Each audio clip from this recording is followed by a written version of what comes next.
তোমরা কেমন আছো? ভালো আছো, সুস্থ আছো? আজকে আর একটা নতুন ব্লগ নিয়ে চলে এসেছি। সেটা হলো নিরামিষ বড়ার রসা, মটর ডালের বড়ার রসা। দেখো আমি এই যে ইয়েতে পেস্ট করে নিয়েছি মিক্সিতে। এখন এটাকে আমি বড়াগুলো ভেজে নেব। দেখো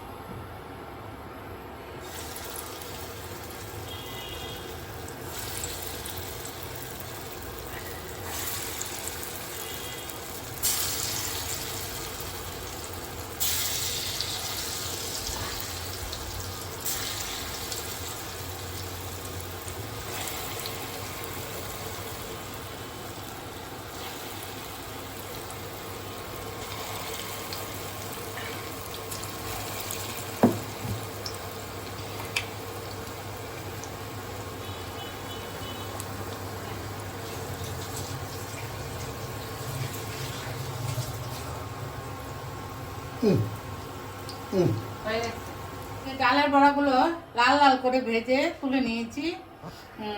এখন আমি কি করছি, এই তেলের মধ্যে জিরে, একটা তেজপাতা, একটা শুকনো লঙ্কা দিয়ে দিলাম ফোড়ন।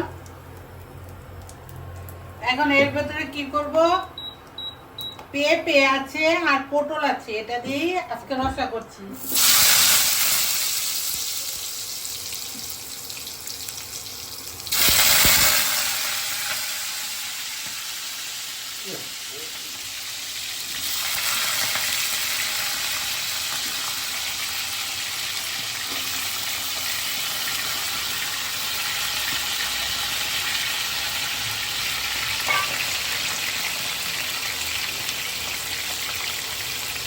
এই তেলেতে কি করব, পটলটা আর পেঁপেটা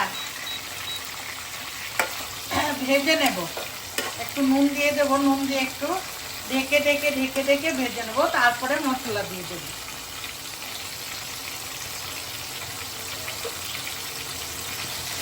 এক চামচ দিয়ে দিয়েছি স্বাদ অনুসারে।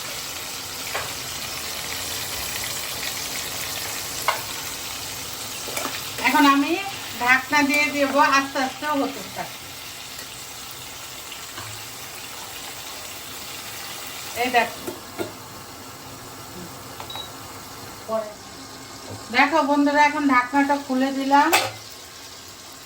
দেখো তেল ছেড়ে দিয়েছি, এটা তো ভাজা ভাজা হয়ে গেছে।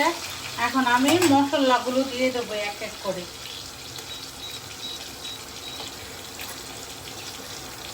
এক চামচ হলুদের গুঁড়ো, এক চামচ লঙ্কার গুঁড়ো, 2 চামচ, 1.5 চামচ জিরের গুঁড়ো, আর অল্প ধনের গুঁড়ো। এখন একটু জল দিয়ে দেবো।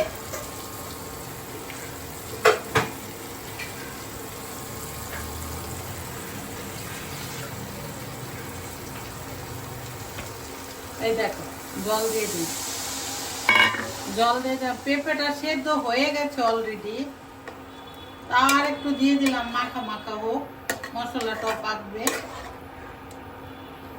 দেখো বাড়িয়ে দিলাম,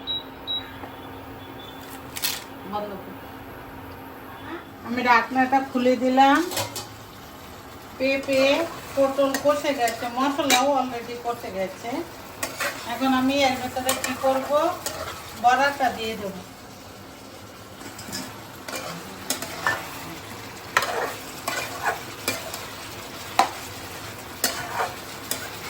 বড়াটা দিয়ে এখন জল দিয়ে দেব।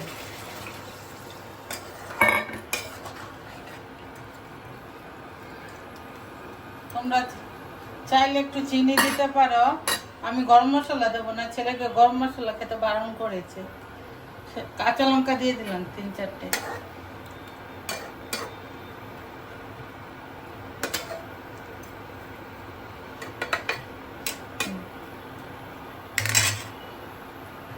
দেখো বন্ধুরা কালারটা কেমন হয়েছে। ভালো লাগলে লাইক, শেয়ার, কমেন্ট করবে। Bye bye.